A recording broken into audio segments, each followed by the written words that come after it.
Saúde os irmãos com a paz do Senhor. Por gentileza, quem trouxe a sua Bíblia, abra em Jeremias, capítulo 39. Iremos fazer uso de 4 capítulos, 36 a 39. Iremos fazer hoje o nosso estudo de número 8, cujo assunto da lição é o rolo do livro, Jeremias preso e queda de Jerusalém. O texto áureo está em Jeremias 39, versículo 14, que diz: mandaram retirar Jeremias do átrio da guarda e o entregaram a Gedalias, filho de Aicão, filho de Safã, para que o levasse para o seu pátio, para o seu palácio. Assim habitou entre o povo. Verdade prática diz: a palavra de Deus se cumpre, mesmo diante da oposição e das perseguições aos que anunciam. A nossa leitura responsiva está em Jeremias 39, e como de costume, eu lerei o primeiro, você o segundo, e assim nós iremos até o versículo 18. Jeremias 39, versículo 1 diz: no ano 9 de Zedequias, rei de Judá, no 10º mês, veio Nabucodonosor, rei da Babilônia, e todo o seu exército contra Jerusalém, e a sitiaram.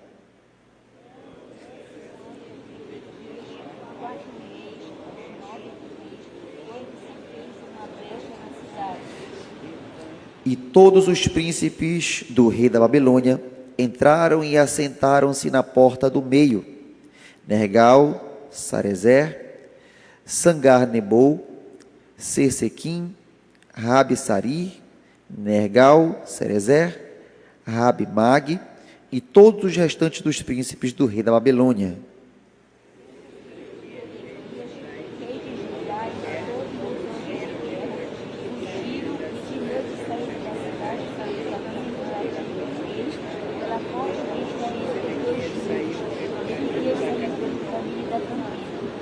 Porém o exército dos caldeus os perseguiu e o alcançaram Zedequias nas planícies de Jericó. E quando eles o tinham capturado, eles o trouxeram até Nabucodonosor, rei da Babilônia, até Riblá, na terra de Ramate, onde o sentenciou.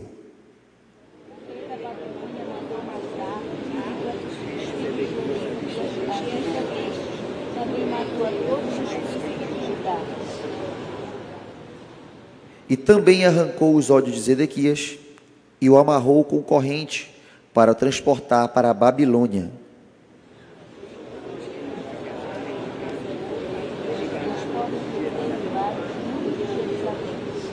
Então Nebuzaradã, o capitão da guarda, levou cativo para a Babilônia o remanescente do povo que ficou na cidade e os desertores que passaram para ele com o restante do povo que permaneceu. Porém, os mais pobres da terra não tinham deixado o chefe da guarda da terra de Judá, Ora, Nabucodonosor, rei de Babilônia, deu ordem a respeito de Jeremias a Nebuzaradã, o capitão da guarda, dizendo: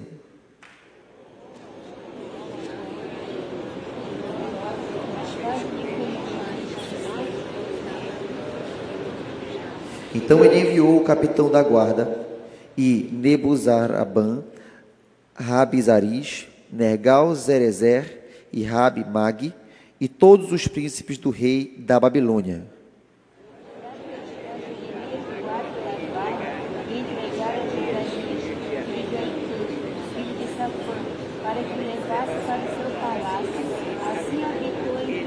Ora, a palavra do Senhor veio até Jeremias, enquanto ele estava trancado no átrio da prisão, dizendo: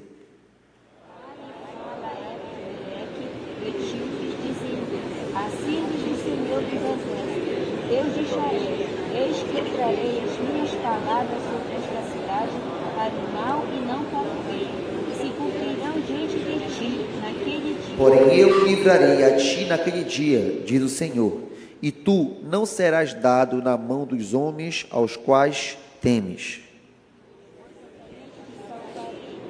Não cairás a espada, e a tua vida te será como estudo, porquanto confiaste em mim. Sentai-vos com a sua Bíblia aberta, com o seu coração mais aberto ainda, e vamos estudar esses capítulos em nome de Jesus. Você já percebeu que a parte mais difícil é falar esses nomes difíceis, né? Mas vamos lá que vai dar certo.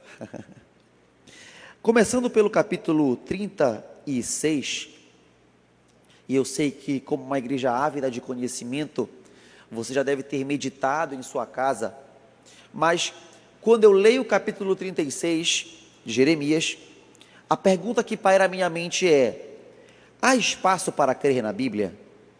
A Bíblia, ela precisa ser atualizada? A Bíblia, nos dias de hoje, nós podemos confiar nela? Será que ela está com os dias contados, como os muitos falam? Porque, quando nós lemos o capítulo 36, é basicamente isso que nós podemos conseguir perceber aqui. E podemos questionar. Podemos confiar nas Escrituras.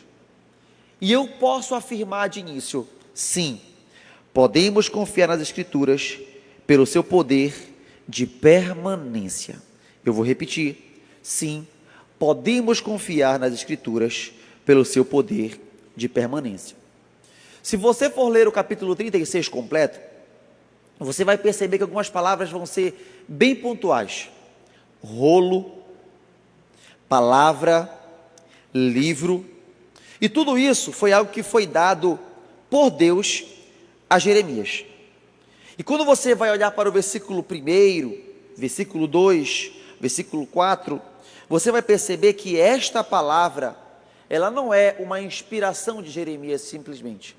Esta palavra, este rolo, este livro, é uma palavra da parte do próprio Deus para Jeremias.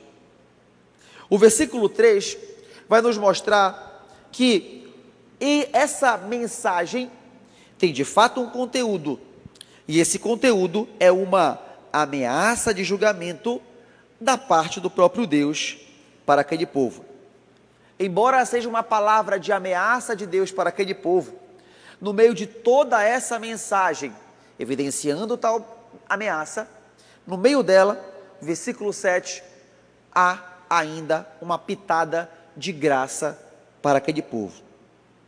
Portanto, irmãos, Deus manda Jeremias escrever, Deus manda Jeremias colocar tudo no papel, Deus manda Jeremias registrar aquilo que ele está ordenando.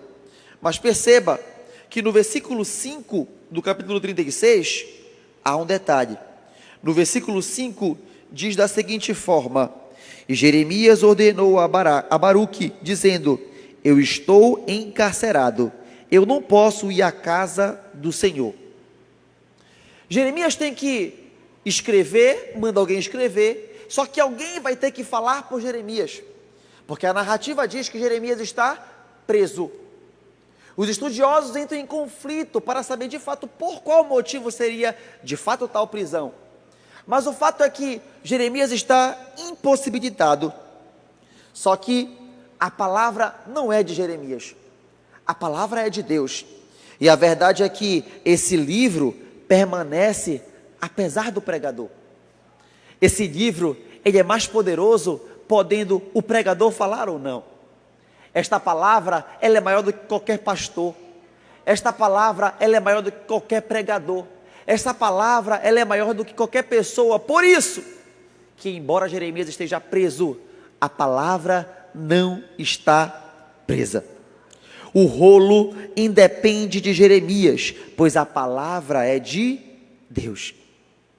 Agora, Baruque é uma pessoa que é escolhida para falar no lugar de Jeremias, porque ele não pode, você já entendeu isso. Baruque é designado, só que quando você for estudar o capítulo 45, você vai perceber como foi que Baruque recebeu essa mensagem, dizendo: Baruque, você vai pregar no meu lugar. Baruque, é você que vai falar no meu lugar. lá no capítulo 45 ainda de Jeremias, você vai perceber que Baruque recebeu essa palavra com tristeza, gerou um desconforto. Por quê? Porque é uma palavra de ameaça. Baruque provavelmente ficou com medo, só que a palavra, ela é maior do que qualquer pessoa.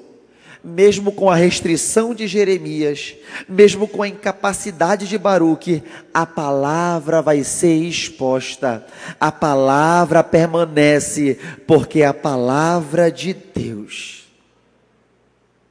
No versículo 9 ao versículo 10, percebemos que Baruque é estratégico. Baruque, ele escolhe o local certo, Baruque escolhe o momento propício religioso para externar o que está neste livro. O momento exato, no local exato, e após externar tudo o que foi escrito, o camarada chamado Micaías, ele ouve o que ele falou de forma atenta. E ao escutar, ele chama Baruque, leva Baruque até os príncipes, versículo 12 e versículo 13, e pede para que ele lesse novamente para eles. Eles chamam para que ele possa ler, só que perceba que agora o ambiente muda. Baruque não está mais em um ambiente religioso, Baruque está em um local específico onde há príncipes. Sabe por quê?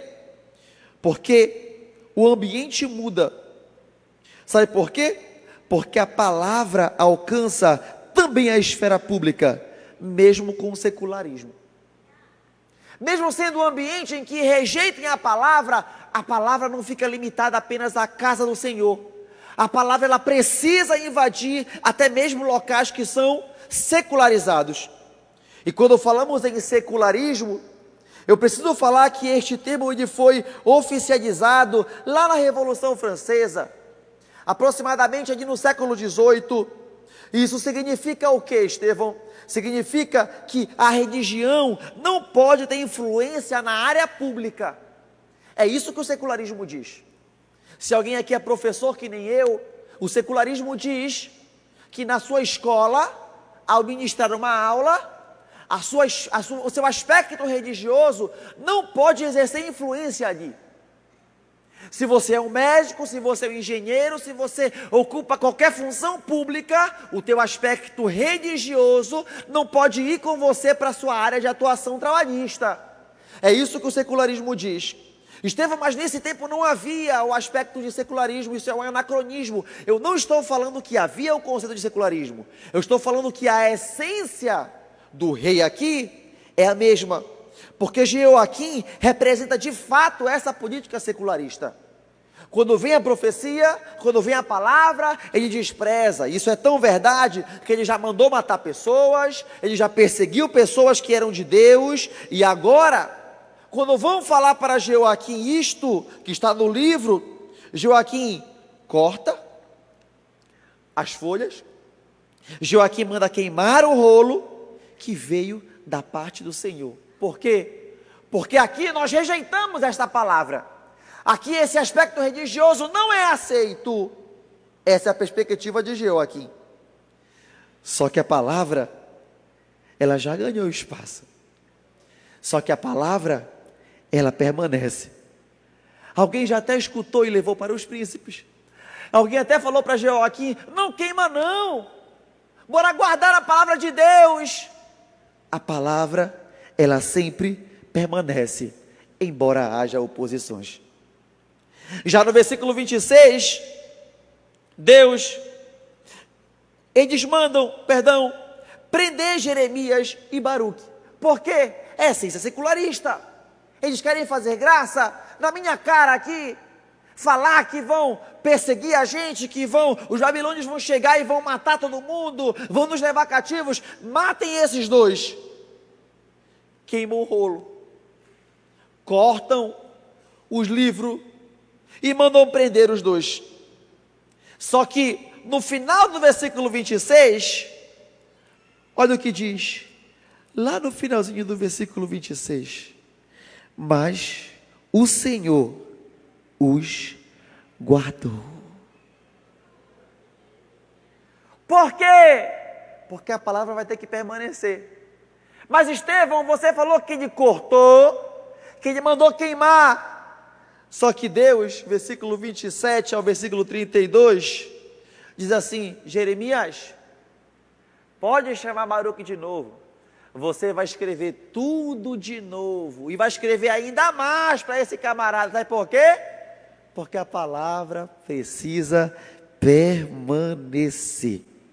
O livro e a mensagem sempre é preservado e permanecem. Pessoas tentaram acabar com a palavra, perseguiram a palavra, só que esta palavra continua viva, libertando pessoas, direcionando pessoas, orientando pessoas, libertando pessoas, porque a palavra sempre permanecerá, embora haja oposições.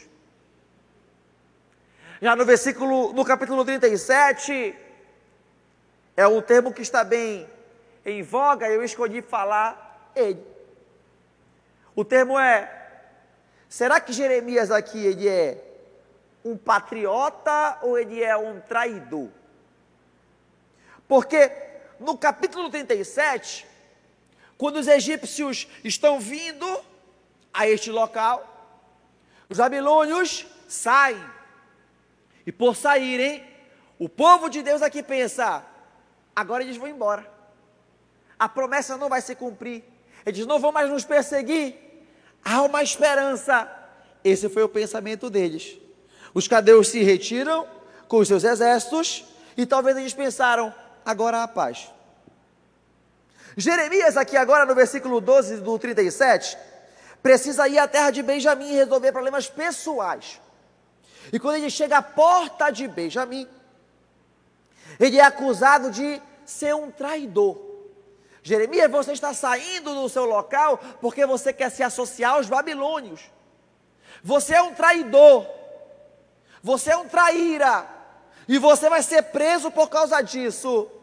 Irmãos, se você for perceber hoje pela legislação de muitos países, o crime de traição em um ambiente de guerra é um crime passível de morte. Agora, acusam Jeremias disto. Mas será que Jeremias, ele de fato é um traidor? Ou será que ele não é de fato um patriota das moradas celestiais? Porque de fato Jeremias é alguém que está falando a palavra de Deus, é alguém que está querendo cumprir, querendo orientar o povo, mas mesmo assim ele é considerado um traidor. Só que no capítulo 37, a marca de quem é um traidor. Versículo 1, versículo 2. Não dá ouvidos à palavra de Deus. Isso é um traidor do reino de Deus. Segundo, não desenvolve um relacionamento com o Senhor. Versículo 3 ao versículo 4. Prefere que os outros orem por ele, prefere que os outros leiam por ele, prefere que os outros tenham um relacionamento, mas não ele. Isso é um traidor. Terceiro, não será salvo. Versículo 5 ao versículo 10 diz que embora fizesse qualquer coisa, os babilônios iriam invadir e seriam mortos. Portanto, isso é um aspecto de traidor. Jeremias, não. Jeremias é um patriota. O patriota não pensa na perspectiva material que eu estou falando. Eu estou falando um patriota na perspectiva celestial, do reino de Deus, do povo de Deus. Por que, Estevão? Porque do versículo 11 ao versículo 16 mostra que a sua caminhada não será marcada muitas vezes por vitórias. Quem é fiel à palavra de Deus, não pense que a tua vida será só vitória, também terá lutas, como houve com Jeremias. 2. Mesmo em situação de adversidade, ele permanece firme na verdade. É isso que mostra o versículo 17. E o terceiro ponto: será salvo independente das oposições. Portanto, guarde a sua fidelidade, mesmo que em meio a lágrimas ou sangrando muitas vezes. Guarde a sua fidelidade, mesmo em situações adversas. Permaneça firme, guarde a sua fidelidade, porque no final você será salvo. Capítulo 38. No capítulo 38, alguns sugerem que há uma duplicidade do capítulo 37 e 38, porque se assemelha algumas situações aqui. Só que do versículo 1 ao versículo 13, que é o que nós vamos nos ater aqui, há o aprisionamento e o livramento de Jeremias. Versículo 6, jogam Jeremias numa cisterna de Malquias, e nela não havia água, só havia lama, e a narrativa diz que Jeremias, ao ser descido, se atola na lama, uma forma de quererem matar Jeremias. Por quê? Porque não gostaram simplesmente dele? Não conseguiram matar a palavra, e agora querem matar o profeta. Por isso querem matar o profeta. Só que um homem chamado Ebed-Meleque, o etíope, a narrativa diz que foi o resgatador de Jeremias. Teve coragem de ir até o rei e falar assim: ó, o que estão fazendo é injustiça contra ele. Não é assim. Alguém que não aparece tanto na história, alguém estrangeiro, vai até o rei e pede: não faz isso com ele não, isso é injusto, não deve ser assim. Perceba que este episódio demonstra o cuidado e providência de Deus, que usa até mesmo estrangeiros para cumprir o seu propósito. Quantas vezes, queridos, por questões adversas, a gente olhou para a direita, olhou para a esquerda, o amigo que bateu no ombro e falou: conta comigo, não estava, mas eu quero te falar uma coisa, se guardamos a palavra, ela vai continuar, Deus vai levantar, nem que seja um estrangeiro, mas a palavra não ficará pelo caminho, nós iremos cumprir o propósito que Deus colocou para nós. Capítulo 39, nossa parte final. O capítulo 39 evidencia o juízo de Deus, o dia do juízo. Que dia foi esse, Estevão? Um dia terrível e desesperador. Mas terrível e desesperador para quem? Para o povo de Deus. O povo que tem profecia, o povo que tem palavra do próprio Deus, o povo que Deus cuidou, o povo que Deus chamou, o povo que Deus libertou, o povo que Deus cuidou. Talvez os príncipes, os reis pensaram: ele cuidou por tanto tempo, nós somos poderosos, não vai ser agora que isso vai acontecer. Assim eles pensaram, porque por muito tempo Deus veio retardando o dia desse julgamento, o dia do juízo. Irmãos, cá entre nós, as coisas muitas vezes, elas fogem do nosso controle. As coisas fogem do nosso controle, mesmo nós achando que temos o controle das coisas. E muitas vezes nos fazem sangrar, mesmo achando que nós dominamos muitas coisas. Não é assim? Quantas vezes a gente acha que a gente tem domínio das coisas e do nada as coisas viram e começa a dar as coisas errado, porque a vida é assim. As coisas às vezes mudam e nos fazem sangrar pelo meio do caminho. E estudando isso, eu lembrei de um episódio de quem passou por isso, achando que dominava e que tudo mudou. Em 2003, dois dos maiores ilusionistas que o mundo já conheceu, Siegfried e Roy, passaram por uma situação parecida com essa. Eles eram ilusionistas conhecidos por fazer truques com grandes felinos, gatos, tigres brancos, leões brancos. Só que em 2003, um tigre monticó, em uma apresentação que esse ilusionista estava fazendo, do nada, pega o ilusionista pela mão, com suas garras poderosas, força o ilusionista a se ajoelhar, depois pega ele pelo pescoço e balança como se fosse um boneco, solta-o e volta à sua jaula. Ilusionistas experientes, que estava acostumado a fazer isso, e do nada isso acontece. A multidão fica horrorizada, fica preocupada, e aquele ilusionista experiente está agora caído, sangrando. Criaram algumas hipóteses. Será que o mágico rival jogou um feromônio, isso de alguma forma perturbou o felino? Segundo, será que o tigre estava com fome e fez isso? Terceiro, alguém na plateia estava com um penteado extravagante, por causa disso agoniou o felino. A verdade é que o mágico ficou no chão, não morreu, mas teve grandes sequelas. Porque algo que parece estar ao nosso favor pode ter um fim sangrento e parece que não tem salvação. É exatamente esse episódio que está ocorrendo aqui. Deus faz o seu povo sangrar para ele agir com justiça. Zedequias sabia que não deveria fugir, mas não quis obedecer. Fugiu, perseguiram-no, alcançaram-no, julgaram, prenderam, e foi uma morte cruel. Foi uma punição cruel. Pegaram os filhos de Zedequias, mataram na frente dele, e após isso, arrancaram, furaram os seus olhos, levaram preso para uma outra terra. E agora, a terra que outrora manava leite e mel, agora é conhecida como devastada e destruída. Porém, o Senhor está por trás de tudo isso. É um capítulo cruel, sim, mas há esperança, porque ainda há um Jeremias aqui no meio, ainda há um Ebed-Meleque aqui pelo meio, mostrando a graça de Deus para esses dois. Seu povo está sangrando, mas isso é para o bem dele.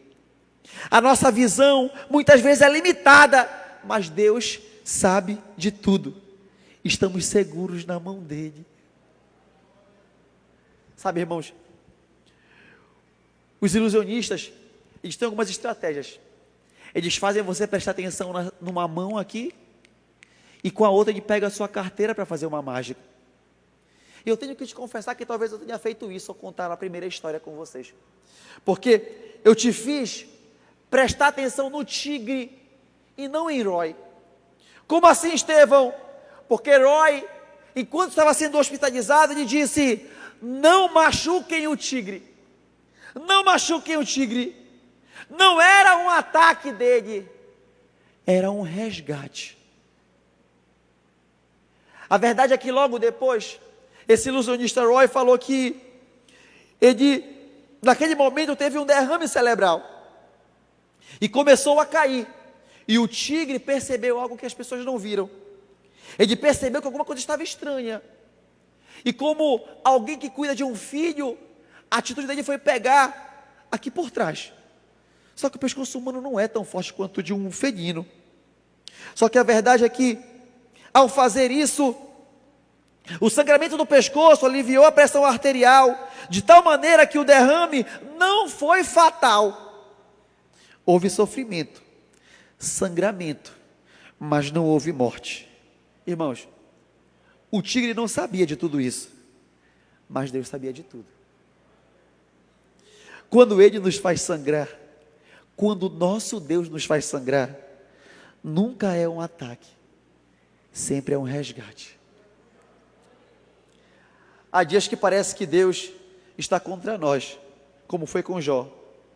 Orações solitárias, estamos sangrando, mas esse sangramento é para nos livrar muitas vezes de nós mesmos. Deus fez o seu próprio filho sangrar diante de todos, e muitos acharam: acabou, foi o fim, acabou tudo. Mas não era para a morte, era um resgate. Na cruz, quando a luz se apagou, poderíamos dizer: acabou, mas Deus tinha um plano. Na cruz, houve sangramento, mas houve um resgate sangrento, mas suficiente para salvar eu e para salvar vocês. Que Deus te abençoe, em nome de Jesus.